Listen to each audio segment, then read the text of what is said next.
Oi gente, tudo bom? Iniciando mais um vídeo no canal, sejam muito bem-vindos a mais um vídeo. Se você ainda não me conhece, meu nome é Luana, eu tenho 20 anos, sou mãe de dois, a Caroline de 2 anos e 5 meses e o Lucas que vai completar 2 meses agora, dia 8 de outubro, tá bom? E hoje, no vídeo de hoje, eu vim contar pra vocês a minha experiência com a pré-eclâmpsia, com a gravidez de alto risco, tá? Eu tive pressão alta na gravidez, eu também tive a pré-eclâmpsia. A minha foi a mais leve possível, a minha pressão alta foi a mais mentirosa possível. Eu digo isso porque eu não tive muitos picos. Na realidade, eu cheguei a um pico só de pressão alta, mas cheguei a tomar remédio controlado, fui diagnosticada com a pré-eclâmpsia, mesmo sendo a pré-eclâmpsia leve, eu tive muitos cuidados na minha gestação, e hoje eu vim contar pra vocês porque eu vejo muito tabu em relação ao parto normal e a pré-eclâmpsia. Muitas mulheres acham que por ter a pré-eclâmpsia não se pode mais de jeito nenhum, de jeito algum, abominam o parto normal. E a gente sabe que não vai por esses caminhos, porque a Organização Mundial de Saúde diz que se a mulher ela tiver uma gravidez tranquila, se a pré-eclâmpsia não estiver tendo pico, nem a pressão alta estiver elevada, a mulher pode sim ter um parto normal. E isso é muito melhor do que a cesariana por conta dos riscos de hemorragia. Então hoje eu vou contar pra vocês a minha experiência com a gravidez de risco, com a pré-eclâmpsia e também em relação ao meu parto, que foi um parto normal tendo a doença. Eu já quero pedir pra você, se você ainda não é inscrito aqui no canal, se inscrever, por favor.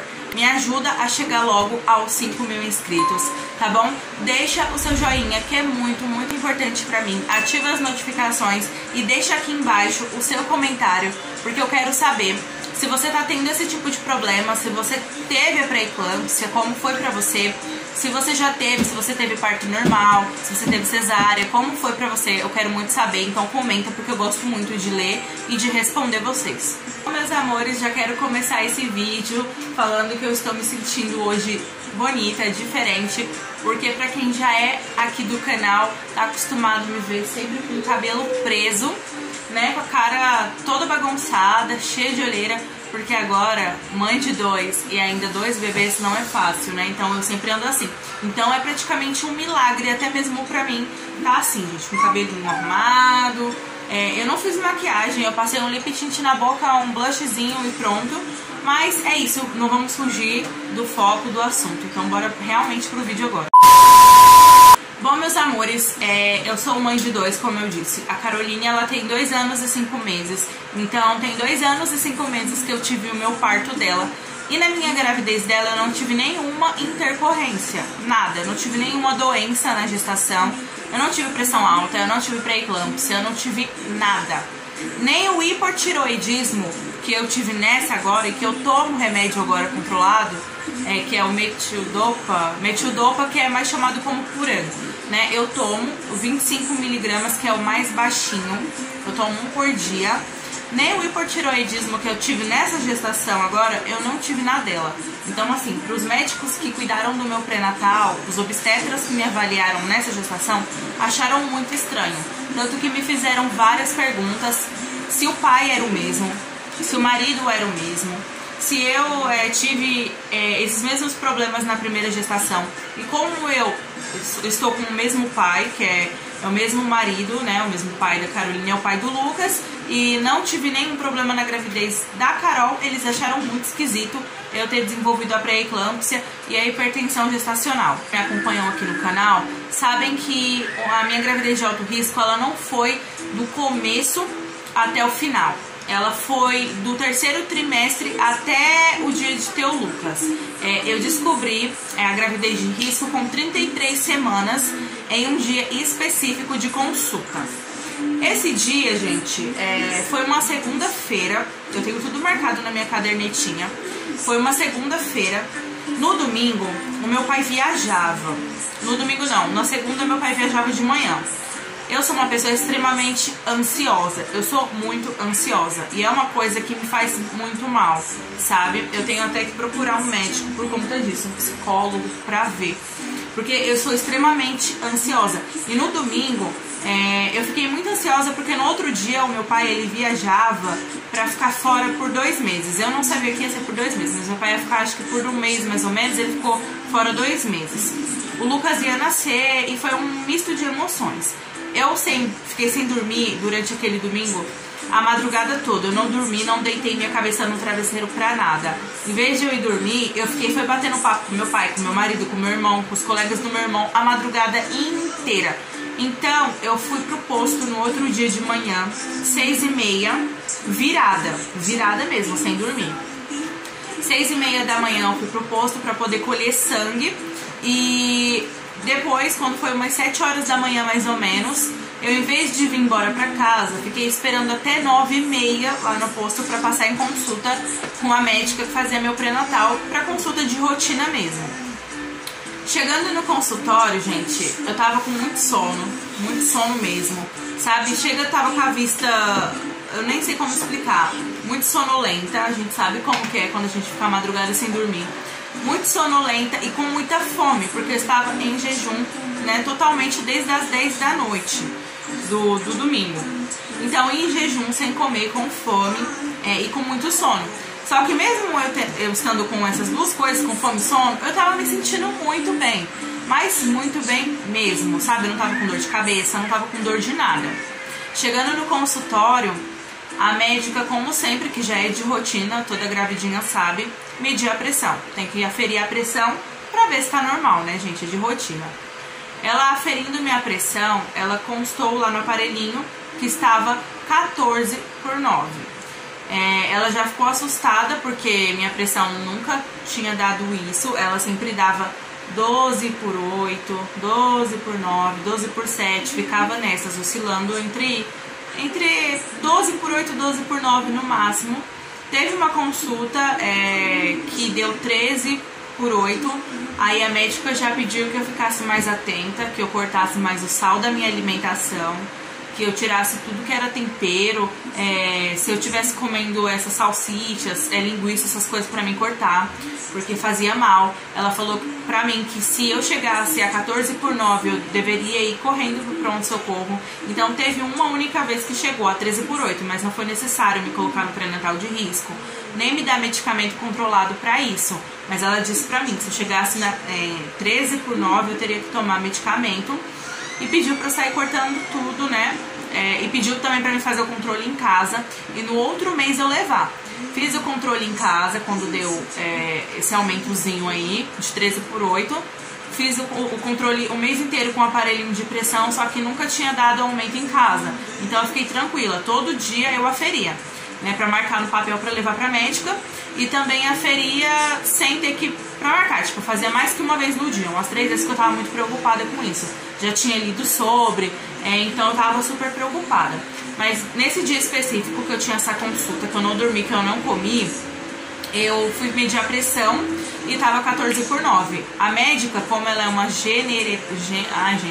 clínico geral, é uma médica geral, que eu não sei falar a palavra direito.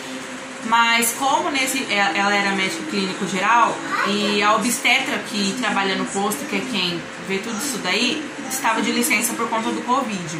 E ela já ficou super nervosa, já pegou o número da obstetra, começou a ligar pra ela não atendia. Ela teve que chamar a outra médica, que tinha sido a médica que tinha me atendido quando deu a alteraçãozinha, pra perguntar o que ela deveria fazer. Se ela já deveria iniciar com metildopa, que foi o que eu tomei o de 250 miligramas, é isso mesmo. Aí foi perguntar pra ela se eu tomava ou não, se ela me dava pra tomar ou não, se eu esperava alguns minutinhos no banco pra ver se realmente ia dar aquilo. E ela preferiu me deixar 30 minutos sentada lá fora, né? Eu tinha uma fruta na minha bolsa, uma banana, comi um biscoito pra ver se não era fome. Fiquei lá 30 minutos sentadinha, esperando pra poder ver se voltava ao normal, né, enquanto ela atendia outra gestante. Quando a gestante saiu da sala, que eu fui passar de novo pra aferir a pressão, a minha pressão tava 14/100. Aí ela falou, Luana, realmente não vai ter jeito, você vai ter que entrar pro pré-natal de alto risco, você vai ter que iniciar com a medicação, porque Nesses casos, a gente já tem que medicar, porque já é considerada hipertensa a gestante, você já é hipertensa. Aí eu fiquei super, nossa gente, eu fiquei muito mal, fui embora aquele dia muito mal, muito preocupada, eu chorei, porque eu já li super sobre esses casos de pressão alta, pré-eclâmpsia, é muito perigoso tanto para a mãe quanto para o bebê. E a gente grávida ainda, os nervos ficam à flor da pele. Então nesse dia eu chorei muito, eu fiquei muito assustada, com muito medo, pedindo a Deus que nada acontecesse com o meu bebê. Ela pediu vários exames para pré-eclâmpsia, inclusive aquele do proteinúria na urina 24 horas, que é um exame no qual elas te dão um galão, assim, parece uma garrafa d'água, e elas te dão esse galão, você tem que fazer xixi por 24 horas. Então se eu comecei 6 da manhã de hoje, eu só paro amanhã 6 da manhã e levo pro posto. Fiz esses exames todos que ela me pediu, ela preparou o meu pré-natal de alto risco, então desde aquele dia eu não passei mais no posto com ela, eu comecei a passar no hospital daqui do centro, que no caso tem todas as especialidades, comecei a passar com obstetra mesmo. De primeira eu passei a primeira vez e passei depois 15 dias depois, aí depois desses 15 dias eu comecei a passar de semana em semana. Então ela fez todo o procedimento, me passou pro pré-natal de alto risco, fiz todos os exames, né, inclusive esse. E quando eu fui pro consultório da doutora, 15 dias depois da consulta que eu já tinha passado com ela, constou no meu exame que eu tinha pré-eclâmpsia. A minha não deu tão forte, né, não deu a grave nem a média, a minha deu a leve. Mas mesmo assim eu precisei de um pré-natal muito rigoroso, toda semana eu tava lá, né? Se a gestante já tem que estar toda semana no final, eu era obrigada a estar, também por conta da tireoide, que deu problema da tireoide, eu fiquei com hipotireoidismo na gestação do Lucas, então eu tomei Metildopa e o Puran também na gravidez. Vou tentar gravar com o mocinho agora, porque ele acordou, né? Mas eu acho que ele vai ficar de boa aqui. Então eu tive que ter um pré-natal muito rigoroso. Toda semana que eu passava com a obstetra, ela sempre me fazia muitas perguntas, ela sempre era muito prestativa. Eu peguei uma médica maravilhosa, muito preocupada, e ela sempre me dava muitas recomendações, sabe, inclusive sobre inchaços. Ela dizia pra mim que caso eu acordasse inchada, era pra mim ir pro hospital. Se eu tivesse dor de cabeça, se eu tivesse alteração na visão, dor na nuca, que era pra correr pro hospital. Ela falou pra mim que era normal inchar durante o dia, porque a gestante ela incha mesmo, tá? Os pés um pouquinho assim durante o dia, o nariz, a boca. Mas ela falou que se eu ficasse muito inchada, eu deveria correr pro pronto-socorro, porque era um sinal ruim, né? Porque eu estava com a doença. Ela falou da forma mais leve possível. Isso me acalmou muito, né? Porque pré-eclâmpsia leve tem que ser mais tranquilo, né? Mas ela falou pra mim que poderia dar problema a qualquer momento, porque é uma doença silenciosa. Uma hora tá de boa, mas do nada eu posso ter pico da doença. Então eu não sabia, então eu tinha que me cuidar no máximo. Então, gente, eu fiz isso, cortei tudo que era sal, tudo que era tempero industrializado, todos industrializados da minha alimentação. Eu comecei a comer comida rigorosamente. Essa gravidez do Lucas, desde o começo eu me cuidei mais do que a da Carol, porque eu já estava acima do peso. Então eu tinha um cuidado desde o começo, mas quando eu descobri que a gestação era de risco, aí eu tomei mais cuidado ainda. Fazer comida só com bastante tempero natural. Então eu comecei a passar. Depois que eu comecei a passar com essa médica, eu passei a primeira vez, eu acho que foi com 34 semanas, uma coisa assim. Quando deu 36 semanas e 5 dias, a médica falou pra mim começar a fazer exercícios em casa, agachamento, fazer caminhada, porque da próxima consulta que eu fosse, se eu estivesse com dilatação, ela ia fazer o famoso descolamento de membranas, que é um descolamento que a médica faz ali com os dedos em volta ali, né? Ela, na hora do toque mesmo, pra ver se tem dilatação, ela vai com o dedo ali, descola a bolsa pra tentar provocar o parto, pra tentar provocar as contrações, né? E quando eu fui com 37 semanas, ela falou pra mim que eu tava bem, viu o peso, viu pressão, e como eu tava bem, eu perguntei se eu era obrigada a fazer esse descolamento de membranas, né? Porque eu tava com medo e tudo mais. Ela falou pra mim que eu não era obrigada, que era um procedimento que a gestante ela tem que autorizar, né? Então isso já é uma dica pra você, mamãe. Se o médico falar que vai fazer obrigatoriamente um procedimento desse em você e você não quiser, isso é uma violência obstétrica, porque você não é obrigada a fazer se você não quiser. Eu não quis fazer o procedimento, até porque tava tudo bem comigo, né? Mas ela falou pra mim que ela preferia me internar com 37 semanas fechada, 37 semanas certinha, porque mulheres com pré-eclâmpsia, a Organização Mundial de Saúde, diz que tem que ser internada com pelo menos 37 semanas. Então, assim, eles preferem, né, por conta dos riscos. Mas pode esperar até as 40 semanas, que foi o meu caso, esperei até as 40.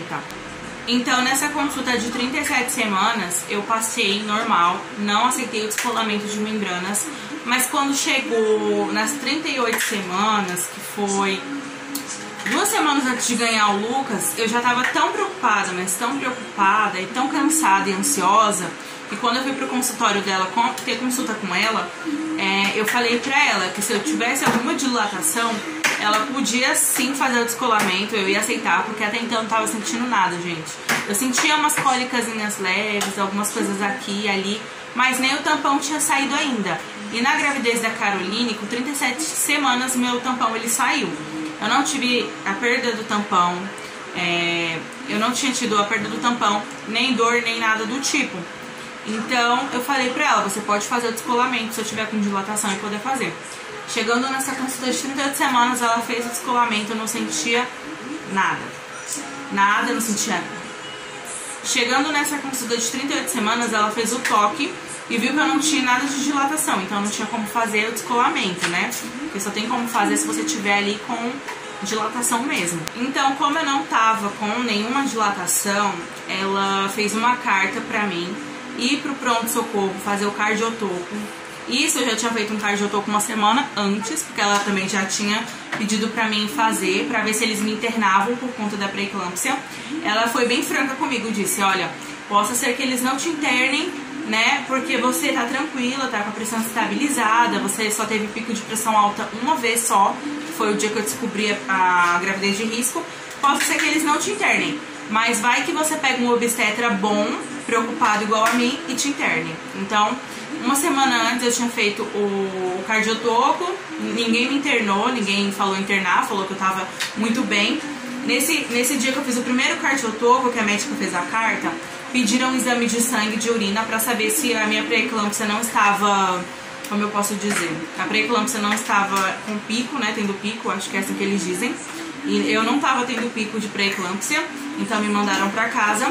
E com 38 semanas a médica fez de novo a mesma carta pra eu ir lá fazer o cardiotoco. Fez uma carta dizendo até sobre o meu peso, porque nas últimas semanas eu ganhei 2 quilos em uma semana. Então ela também colocou isso como observação na carta, pra ver se eles me internavam por conta do risco também do peso.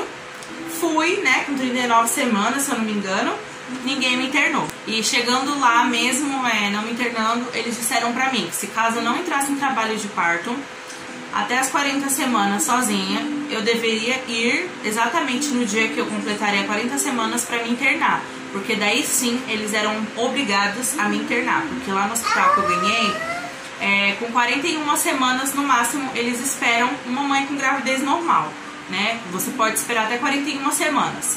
Agora, se a mulher ela tiver gravidez de risco, independente se eu estava bem ou não, eles eram obrigados a me internar por conta do protocolo do hospital. E assim foi feito, né, minha gente? Eu não entrei em trabalho de parto, o mocinho aqui não quis vir, até as 40 semanas eu não senti dor nem nada.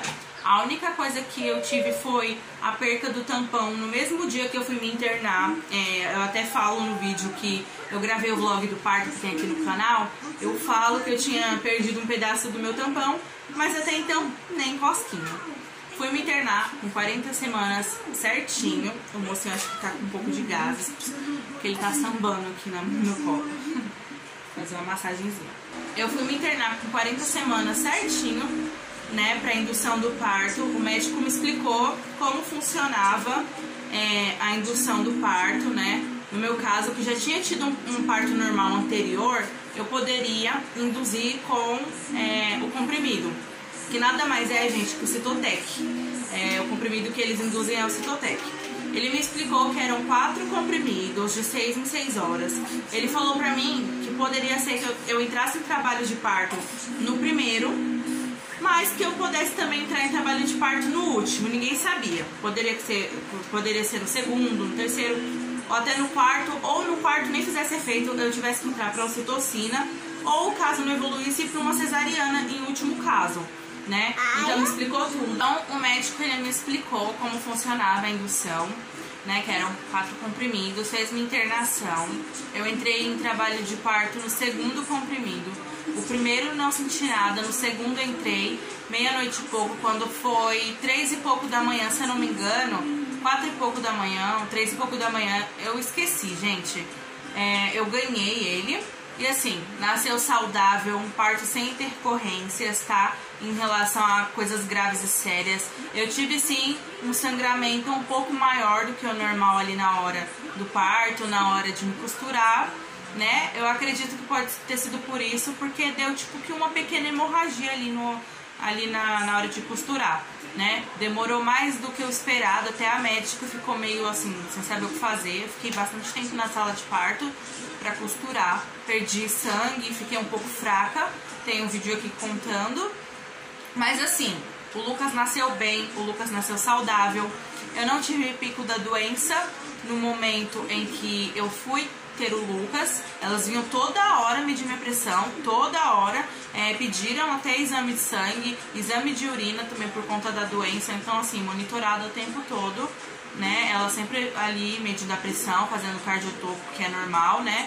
Ouvindo o coraçãozinho, fazendo tudo o que precisava fazer e eu não tive nenhum problema, né? O médico me explicou também, no momento que foi me internar, que eu teria um parto normal, né? Que eles iam tentar o parto normal, que eu não precisava ficar assustada, porque realmente as pessoas têm essa de achar que pré-eclâmpsia já é diagnóstico de cesárea, e não é bem assim, tá? Depende muito da mulher. Se você é uma mulher que tem uma pré-eclâmpsia grave, você tem pico da doença, né? Se você tem pressão alta o tempo todo, se a sua pressão não estabiliza, não baixa mesmo com medicamento, aí sim o risco é maior e você tem que se submeter a uma cirurgia. Agora, se você tem uma pré-eclâmpsia leve e o seu caso é o mesmo que o meu, você pode sim ter um parto normal. Se você é uma pessoa que tem a pré-eclâmpsia, tem a pressão alta, mas você toma um remédio, 3 doses durante o dia, sua pressão ela é super estabilizada, você não tem nenhum problema com a sua pressão, fica tranquila que muito dificilmente vão te mandar para uma cesariana se você quer um parto normal. E garanto que seu filho ele pode nascer super saudável, super bem, sem nenhum problema. Porque como diz a Organização Mundial da Saúde, é muito melhor, eles indicam muito mais um parto normal do que uma cesárea nesses casos iguais o meu. Porque diminui o risco de hemorragia, né? Uma cesariana possa ser que o risco seja muito maior. Então, quem tem essa dúvida de que se uma mulher com pré-eclâmpsia ela pode ter um parto normal ou não, eu digo pra vocês que pode sim, que é totalmente um mito que todos os casos de pré-eclâmpsia a mulher ela não pode ter parto normal. Ela pode sim. No meu caso eu tive a doença leve, mas tive. Meu pré-natal teve que ser rigoroso, com muito cuidado, porque mesmo sendo leve eu tinha a doença, né? Então o risco pro bebê e pra mim, mesmo sendo leve, era grande. A médica me explicou que eu tinha que ter um acompanhamento do mesmo jeito.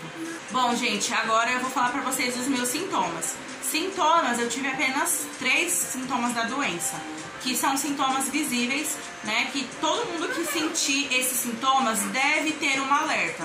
Se você é uma gestante e tem esses 3 sintomas que eu tive, fique atenta, fale pro seu médico, tá bom? Procure o seu médico, seu obstetra, porque vai ser melhor, tá?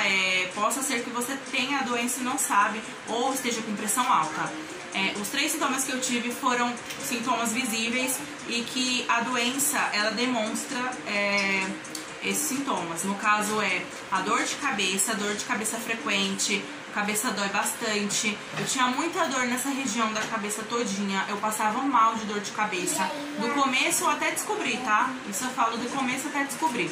Dor na nuca eu tinha também, e alteração na visão eu tive também, tá? Eu via como se fosse estrelinha, sabe? Assim, ó, eu olhava e via como se fosse faíscas assim de luzes nos meus olhos. E eu tive isso não foi uma vez só, foi várias. Só que eu não tinha procurado saber da pré-eclâmpsia. Eu sabia que a pré-eclâmpsia era uma doença que dava em grávidas e que podia matar. Mas se aprofundar no assunto, estudar sobre o assunto, eu nunca tive curiosidade de estudar até o dia de descobrir que eu estava com pressão alta e de ter que tomar medicação e a médica me falou um pouco sobre. Aí que eu fui ler, aí que eu fui ver que eu tive todos os sintomas, mas que eu não procurei saber de nada. Tive dor na nuca, tive a dor de cabeça e via faíscas assim de luzes na minha frente, sabe? Alteração na visão. Pode ser tanto luzes assim, sabe? Coisinhas, faísquinhas assim na sua visão, como também embaçar, escurecer, também é a mesma coisa. Então, eu tive esses sintomas e eu peço para que se você tenha, você procure um médico imediatamente. Porque pré-eclâmpsia não é brincadeira, pré-eclâmpsia é grave, pré-eclâmpsia é sério. Mesmo que seu diagnóstico seja de uma pré-eclâmpsia leve como a minha, você precisa de um pré-natal de alto risco, você precisa de ser acompanhada ali direto, tá? Bem de perto, porque é uma doença, gente, que traz risco não só para o bebê, mas para você também. Então, é isso. Bom, meus amores, então esse foi o vídeo. Eu queria contar pra vocês como foi minha experiência. Como eu disse no vídeo todo, eu não tive a doença grave, graças a Deus, a minha foi leve. Mas mesmo assim precisei de ter acompanhamento, né, bem de perto. A médica era super preocupada comigo, eu tinha que passar no médico toda semana. Tinha que ir pro médico que eu ganhei o Lucas fazer cardiotoco. Tive que fazer umas 4 vezes cardiotoco por conta disso, ela com esperança de que me internassem. Então, assim, é uma doença que exige atenção, tá bom? Se você tem dúvidas sobre isso, converse com seu médico, procura também na internet que também tem falando sobre, tá? Eu espero que eu tenha tirado a dúvida de vocês. Então, se você tem dúvidas se uma mulher com a doença ela pode ter um parto normal, é que sim, ela pode sim. E se a doença estiver estabilizada, a pressão estiver estabilizada, ela deve ter um parto normal, ela deve, tá? É que foi o meu caso. Eu vi muita gente lá num grupo que eu tô, de mães, eu falando sobre isso aqui com elas, me julgando porque eu tinha que ter uma cesárea. Ah, não, você tem que bater o pé porque você tem uma cesárea. Ah, você tem que agendar uma cesárea. Não, esses médicos são doidos, você tem que ter uma cesárea. A gente não é bem assim. A gente tem que se aprofundar primeiro no assunto, pesquisar, ler, conversar com o nosso médico pra saber. Isso foi o melhor pra mim, foi o melhor pro meu bebê. O meu bebê nasceu saudável. A única coisa que eu precisei fazer foi ali um tratamento com antibióticos, porque eu tive Streptococcus positivo, mas isso é normal. Ele teve a administração de antibióticos necessárias para não ter problemas. Nasceu super bem, saudável, lindo, maravilhoso. Eu tô bem e ele também, tá, gente? Então, é isso. Eu espero que vocês tenham gostado do vídeo. Me desculpem pela qualidade do áudio, tá? Deve estar um pouco ruim. Vou tentar melhorar na edição, mas é porque eu tô com o ventilador ligado, porque aqui tá um calor. A Carol assistindo desenho aqui. Os dois estão acordados e eu tô gravando, tá? Me desculpem. É isso, eu vou ficando por aqui. Beijo e até o próximo vídeo.